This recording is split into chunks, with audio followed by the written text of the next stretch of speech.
Вината, енергията, която ни държи в стария свят, вината, не е чувство. Тя е инструмент. Инструмент на старата реалност, в която душата се е забравила и е започнала да живее като сянка на себе си. Ние не се раждаме виновни. Вината се учи. Посява се тихо, с едно «не те ли е срам», с едно «ме погледни какво направи», с едно «заради теб страдам». И после започваме да я поливаме сами, с мисли, с обвинения към себе си, с търсене на наказание. Вината се превръща в начин на живот. Колко хора са загубили себе си в опита да изкупят вина, която дори не е тяхна?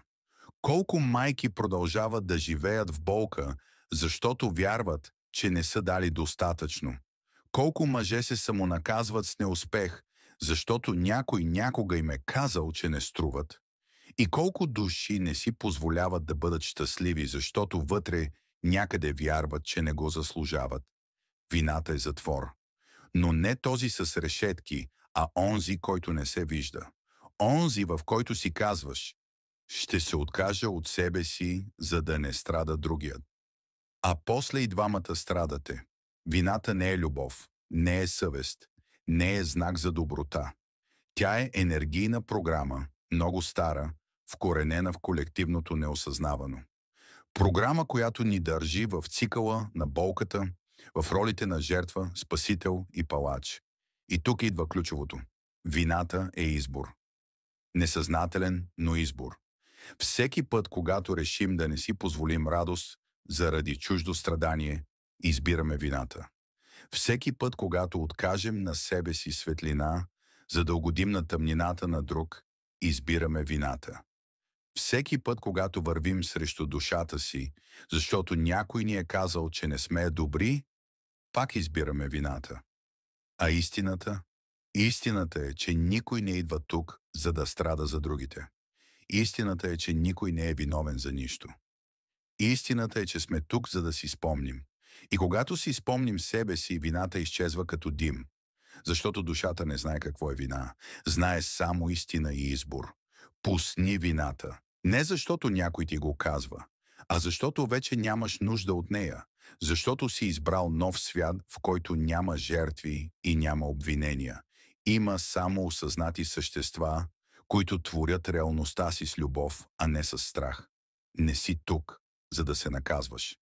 Тук си, за да светиш. И точно тук започва пътят навън. Не с теория, не с книги, а с преживяване. Вината не се разбира с ума. Тя се трансформира с тяло, енергия и присъствие. През допира, през дъха, през осъзнатото докосване, което връща душата в тялото. В сесиите, които правя, вината често излиза още в първите минути. Усещам я в начина, по който човек стои, в напрежението по гръдния кош, в начина, по който не си позволява да приеме удоволствието. Вината има текстура, температура, честота. Тя е като блок в енергийното тяло, който държи човека в режим на самосаботаж. Тантра масажът, такъв какъвто го практикувам, не е просто техника. Той е свещен ритуал на разпознаване. Докосване не на кожата, а на онази дълбока истина вътре в теб, която ти шепне: ти не си виновен, ти си любов. Когато човек се отпусне в това пространство, в което няма осъждане, няма роля, няма очакване, вината се разпада. Понякога се разплаква, понякога излиза през треперене, гняв, болка, но си тръгва. И на мястото й остава една тиха вътрешна свобода. Пространство. Дъх. В този процес не аз те лекувам. Аз съм само огледалото, което ти показва себе си.